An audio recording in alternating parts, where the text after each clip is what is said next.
سیدنا عمر بن خطاب رضی اللہ تعالی عنہ خلافت راشدہ کے دور کے دوسرے خلیفہ ہیں، جو سیدنا ابو بکر صدیق رضی اللہ تعالی عنہ کے بعد امت محمدیہ کے سب سے افضل انسان ہیں۔ سیدنا عمر بن خطاب رضی اللہ تعالی عنہ وہ شخصیت ہیں جنہیں نبی کریم صلی اللہ علیہ وسلم نے اللہ تعالی سے خصوصی طور پر دعا کے ذریعے سے مانگا تھا، جنہیں اللہ تعالی نے سابقین اولین میں شامل فرمایا، جنہیں نبی کریم صلی اللہ علیہ وسلم نے عشرہ مبشرہ میں شامل فرمایا، جنہیں تاریخ اسلام میں سب سے پہلے امیر المومنین کا لقب دیا گیا، جن کے قبول اسلام سے اللہ تعالی نے اسلام اور مسلمانوں کو قوت بخشی، اور جن کے دور خلافت میں فارس اور روم کی دو بڑی سلطنتیں شکست فاش سے دوچار ہوئیں، اور ان سلطنتوں میں اسلام کا علم بلند ہوا۔ اللہ اکبر۔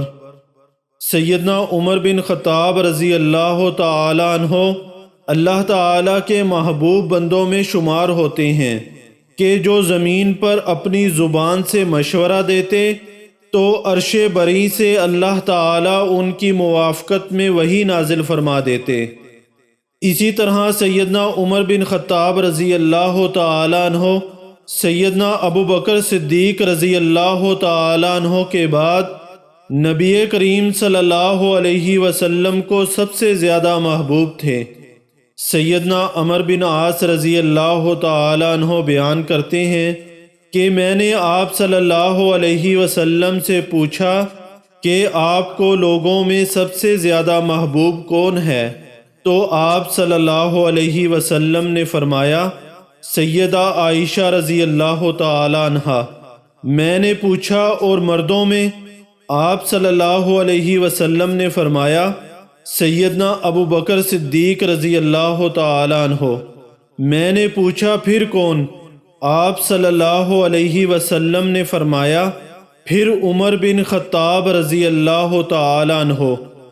سیدنا عمر بن خطاب رضی اللہ تعالی عنہ اللہ اور اس کے رسول صلی اللہ علیہ وسلم کے محبوب ہونے کے ساتھ ساتھ ایک عظیم انسان تھے کہ اگر نبوت کا سلسلہ چلتا تو عمر بن خطاب رضی اللہ تعالی عنہ نبی ہوتے، جیسا کہ عقبہ بن عامر رضی اللہ تعالی عنہ بیان کرتے ہیں کہ نبی کریم صلی اللہ علیہ وسلم نے ارشاد فرمایا لو کان بعدی نبی لکان عمر بن الخطاب، اگر میرے بعد کوئی نبی ہوتا تو وہ عمر بن خطاب رضی اللہ تعالی عنہ ہوتے۔ اس روایت سے اندازہ ہوتا ہے کہ سیدنا عمر بن خطاب رضی اللہ تعالی عنہ کا مقام و مرتبہ کتنا بلند اور عظیم الشان تھا۔ اللہ تعالی ہمیں ان کے مقام و مرتبے کو پہچان کر ان سے سچی محبت کی توفیق عطا فرمائے۔ آمین یا رب العالمین۔